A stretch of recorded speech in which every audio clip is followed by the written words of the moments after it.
Hello everyone, this is David Goldberg again. This is probably going to be one of my most important videos that I've done yet. We're going to discuss a couple of things, new things that have come up. I have received classified documents from my White House insider, and we also have some memos that I've referenced in the past, and I'm going to walk through everything that I've been deciphering and learning from these videos, from the documents that I've received. So, we'll get into this. The crux of it, I want to just introduce you right away. What is it all about? This is it. This is what the documents reveal. There are too many people waking up. There are too many Americans, more and more of them, that are suspicious of Israel. More and more Americans aware of Zionism. This has been around for decades and decades. You go back to the 50s, 60s, there's a lot of literature about Zionism, about Judaism. It's not unusual, but the difference is today, more and more people are waking up to it. It's been a real tipping point where you always had maybe about 0.5% of the population that was aware of Zionism, that did not like Jews and whatnot, but they were never part of the mainstream. They were always dismissed as conspiracy theorists. They had no influence. So they were not really a threat. But that has changed. And you know that has changed. Anyone paying attention knows that has changed. We have seen a big change in comment sections on YouTube, many people making references to Zionism. It has become a part of the nomenclature through the influence of 8chan, 4chan, many websites, and ultimately many YouTube channels that have been speaking the truth very aggressively for many years, but it has really gotten attention lately. It is somewhat of a cumulative effect, a snowball effect, where more and more people start to wake up to the truth and the facts, and it just expands. And people become more accepting of it. And they start to say, okay, it's okay for me to look at the information. I'm not an anti-Semite for looking at it. And it really starts to click for people. So this has been a big change in the recent past few years. What happened is that Israel, its agents, its propagandists, have been paying very close attention to this over the past few years. They know this is happening. They are very concerned about it. We are talking about 0.5% of Americans who have some idea of Zionism and they're against it and they understand it. That number, according to these documents, is now about, I saw two numbers.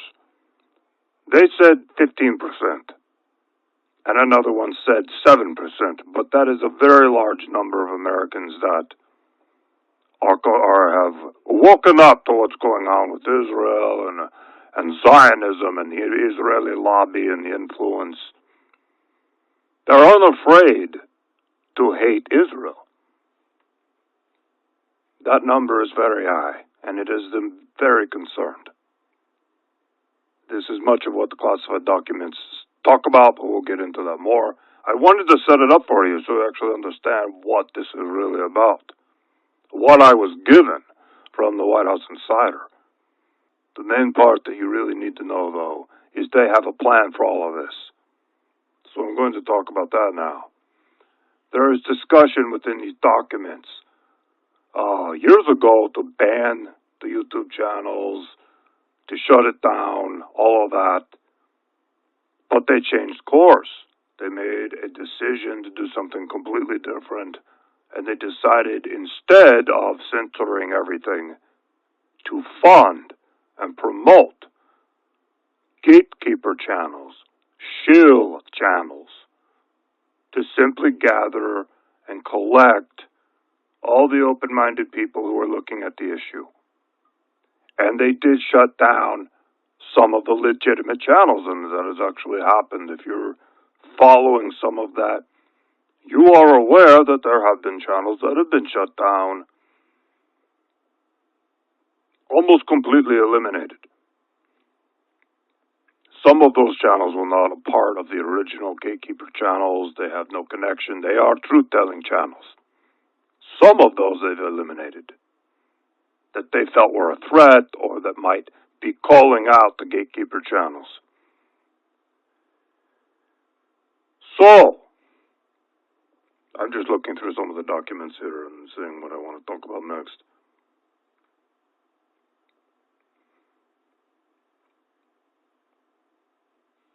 One really interesting aspect of all this is that the Gatekeeper channels and the shield channels, typically these would be disinfo channels. Disinfo channels, like Alex Jones, for example, has been a long time disinfo Zionist channel. Very, very active in deflecting people away from Zionism. Alex Jones talks about everything, but he never talks about Israel. So that is an active disinfo channel that's been around forever. What they created with these new Gatekeeper channels is very truthful channels. They're very honest. They don't put out a lot of disinfo. They are actually legitimate. And that is done to give them credibility among these people who are awake, who are waking up. There was very specifically done, the documents to talk about that. Now I'm going to talk about what is the purpose of the whole operation, and the purpose of this is to put out truthful channels, to attract people to them. They call it tag, track, and ID. It is a term used throughout the documents, TTID. It's something you want to remember. This is very common throughout these documents. They're referred to it all the time. So what does that tell you? They want to tag, they want to track you, and they want to identify who you are. If you are watching these channels, if you are informed, if you are awake on these issues, they want to tag you, they want to track you, and they want to know exactly who you are. They want to know, and it talks about the tracking people's IP addresses through YouTube. They have access to YouTube. They do know who you are. So this is discussed a lot in the documents. I'm just looking through it right now. And there are two projects, and it's very important to listen to this. Project Pogo is one of them, and Project Zypher. I will spell that one. ZYPHR. Project Pogo and Project Zypher are the two projects that the classified documents are referring to, and each has a different role. Project Pogo is about the YouTube gatekeepers, how they are all agents. They are all paid to put out truthful information so that they can tag, track, and ID the people that are watching the videos and giving them likes and giving them comments. They're tracking all of it. Project Zypher is a different project, and that's what I'll talk about in a bit. That is the second stage here. That is coming up. And that is the extermination.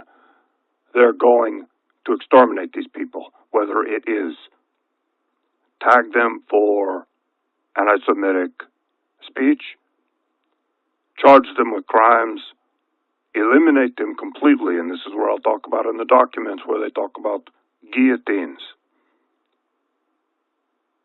viral attacks, targeted, how they're going to eliminate these people without too much suspicion, without too many people noticing. But here's the problem.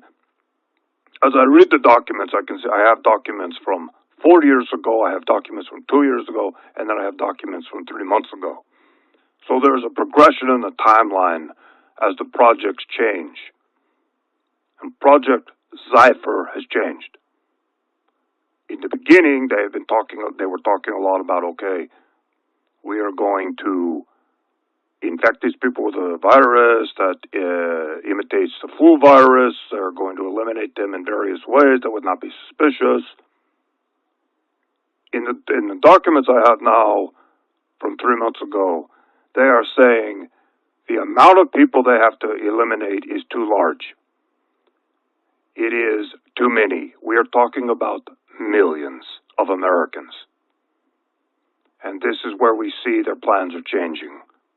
And they are going to initiate something that is devastating and that is extremely frightening.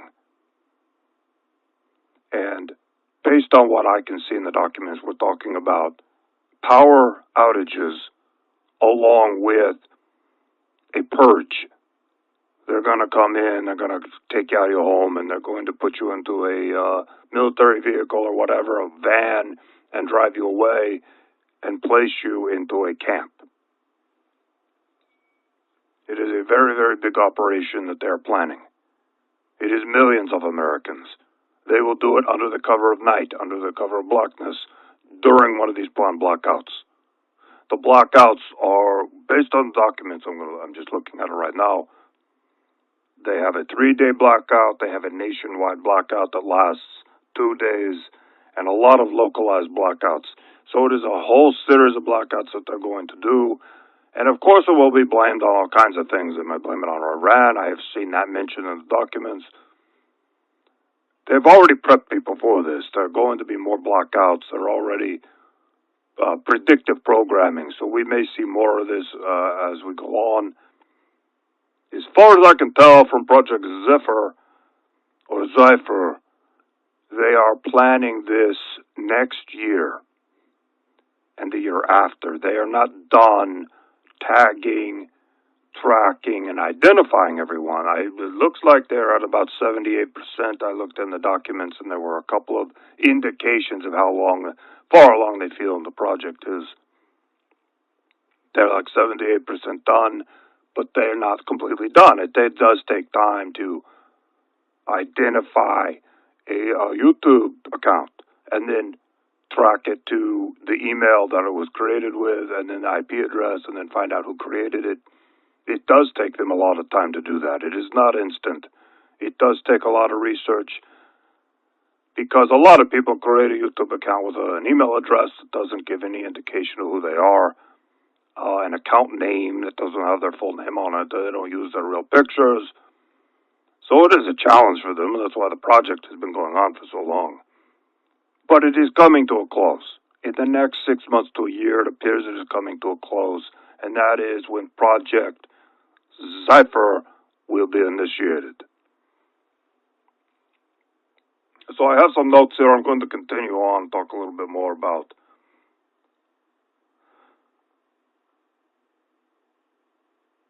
right. They're being tracked. They're being identified. That's the whole point. A lot of people have said, well, why are some of these YouTube channels allowed to exist? Why are they allowed to so openly talk about the truth? And some of you might know Adam Green, No More News, and there are a whole bunch of others, and they're very, very open about Zionism, and they're very honest about it, and they're telling the truth. I mean, they are telling the truth. They're not hiding anything. They're not disinfo. They're not putting disinfo out there. But as far as I know, they're all a part of this operation. I can't say specifically if Adam Green is a part of it or not, but I would assume possibly he is. He has probably been guaranteed a lot of money. He's probably been promised a lot of things. He could be a Freemason. He could be a part of their operation. He could be an agent. I don't know. I have no idea. It is total speculation on my part. I have no idea. All I know is this is part of the operation, what they want to do. His channel would fit into the MO. It is an example I'm giving. He is there to tag, track, and ID. Not him specifically, but the people behind the operation who are doing all the research and all the people who are commenting and viewing and liking. They want to know who they are. They want to know where they live, and they are going to eliminate them at a date in the future. Completely eliminate them. This is going way beyond the idea of passing laws to ban speech, which they're already doing. They've done it in America already, but not very aggressively, and we will see more legislation of that nature. But they want to completely eliminate these people because they do stand in the way of the agenda. There are too many people that are waking up. It is way too many for them to handle. They're starting to have an influence, and they're starting to change the conversation online. It is of grave concern to Israel. Something that the memos that I received, we'll talk a little bit about the memos. The memos are different from the classified documents. The memos are White House internal memos that discuss a wide range of things in terms of Trump's meeting with rabbis, discussions with Netanyahu over the phone. And one of the memos says that Donald Trump will have to declare himself king of Israel publicly. This is part of the process for them. It doesn't. There's no strategic reason for it. It is symbolic for them. Trump is going to declare himself king of Israel at some point. I don't know how, but they're talking about it in these memos over and over again. When he's going to do it, why they want him to do it, which again is symbolic. It has no strategic purpose, apparently. It is part of the process of the end game, basically, is what I'm saying. So we'll see if that happens or not. It sounds ridiculous. I can't imagine him actually saying it. But maybe he will do something like that. We will look out for that in the coming months. Based on my reading of the classified documents and the memos, so much of what is going on is planned. They've given people the impression that Trump has brought chaos to politics, but it's actually the opposite. It has been planned. Donald Trump's allegiance is to Israel. He's not only a Jew, he is a Freemason.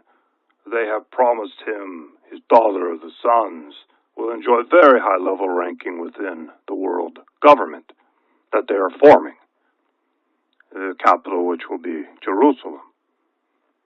So that is why Trump is so dedicated to following the script, while performing the way that he does. It appears to be very authentic to his followers. Everything he's done, talking about the wall to the fake news, was scripted from the beginning at around 2014 and 2015. And according to some of the memos I'm reading, he loved it. They introduced all of this to him and he loved it. They told him the plan. You're going to become president. You're going to say this and this and this. He loved it. He's already a little bit of a racist. He's already predisposed to some of this rhetoric. So he loved it. He jumped on board. And they promised him great things, especially for his family, if he were to follow through on these things and simply follow their script. And he does have leeway. He has leeway to say many things that he wants to say. He has a lot of fun doing this. But he does have script writers, and there's one of the script writers, I forget his name. He's bald guy. I want to remember his name. It's important to say it. Well, he is a big part of this. He writes a lot of Trump's tweets. He crafts a lot of it. Oh, I cannot remember. I'm going to have to look him up right now. Trump's speech writer. Stephen Miller. Stephen Miller has a big role in all of this. He is a dedicated Zionist. He has a lot to do with a lot of this. If you want to go down the rabbit hole, if you want to find out who's really behind it, Stephen Miller is a big part of it. So that is the whole of it. I want to get this video out. I want people to hear it. I want people to know what's going on. I've had some strange things going on in my house. I've noticed black SUVs. I mentioned it before. They're still there. I still see them every once in a while. The other day, I went out to try to approach one, to confront them. Like, what are you doing here? I know you're here. And they drove off. As I could be right when I opened the door, and I look outside, I see them drive off. So I don't know, maybe it was just coincidence that they were leaving and they saw, I don't know, but it seemed like they were very, very prepared to get out of there. So the next time I see them, I'm going to confront them quickly and make sure that they don't have time to get out of there before I have a chance to get down there, and at least they see me coming for them. I will try again. But I have seen them mostly at night. I open the window, I look out the window, and that is when I see them mostly. So I want to confront them. I'm tired of the harassment. I know they're watching me. I assume I'm bugged. I assume there's some way to hear what I'm saying, but I don't care anymore. I have been given the documents. I have been tasked with this duty to get the information out. I'm going to do it in any way that I can. I have given my friends copies of all of these. I have stored them in different places. I have a dead man switch in case something were to happen to me. So I've done my best to prepare because I feel like this is getting very serious. I mean, the documents they show me are terrifying. The plan that they have in place. I would expect they have this plan of gatekeeping and tracking people, but they're going to take it to a new level with Project Zephyr. They're going to take it to a new level. They're going to exterminate these people, one by one, through the blackouts. I mean, it says in the classified documents they plan to pick them up. They're just going to physically pick them up. They're also going to use all kinds of other means to eliminate them. Not just the high-value targets are going to be picked up. The lower-value targets will be given viruses, targeted viruses, that activate either right away or over time. They don't want it to be too obvious that all of a sudden a whole bunch of Americans get sick. Of course, there will be official stories in the news media. Okay, there's a flu outbreak, which indicates to me this will probably happen in winter. Not this winter, but possibly the winter of 2020, 2021. From what I'm reading from the documents, that is the timeline. It is not specific, but that is where I feel it's going to be, because they want to do a flu outbreak, and it will make sense in winter, and people won't question it. They have to eliminate a lot of people. I mean, a lot of people, high value of targets. It's going to be so many people that disappear that people will ask questions, so they have their cover stories, and they're getting them ready, and they got them in place. If this were a few 100,000 people, they could do it, but it is millions and millions of Americans that they want to eliminate. I think it's 15 million. Based on what I'm reading in these documents and some of the numbers they've used, which has not been totally specific about it, but it looks like 15 million. But it could even be more. They want to eliminate them completely. Because it's becoming a problem. And it has been a problem for a few years, and this is their solution to it. In addition to that, they want the world government, they want all of these plans to move forward. They cannot have opposition, because the things that are going to happen are going to be very, very radical. You're going to see the dissolution of the United States of America. You're going to see world leaders and the media endorsing something that is so crazy, and that is the dissolution of the United States of America. And the endorsement of a world government seated in Israel. A lot of Americans aren't going to accept that, but they have to eliminate the people who are going to call out what's really going on. From my reading of the documents, how they're going to roll all of this out and justify the dissolution of the United States and many other countries as well, it appears their plan is to do all countries at once. It's going to be under the cover of financial collapse. Well, we have to do the world government. We're all going to die because the financial system is broken down. That is something that is talked about in the classified documents. That ultimately will be the cover story after they do the purge and eliminate the dissidents, the people who are woken up to Zionism. there will be a total financial meltdown, and they will say, look, we have to do the world government. We have to come together. We have to create this new currency. We have no choice. The chaos is too serious. It'll be probably 6 months of complete financial chaos. Food shortages, rise in crime. Many, many people will die. Millions and millions of people will also die from this. And then they will justify it and say, look, we have to do the world government. So that is what's going on. I'm about done. I'm going to do another video. I have more things coming up. I have a lot more planned because there's more in the documents that I need to discuss. I'll be back with another video soon. Thank you for listening, and I'll do more soon.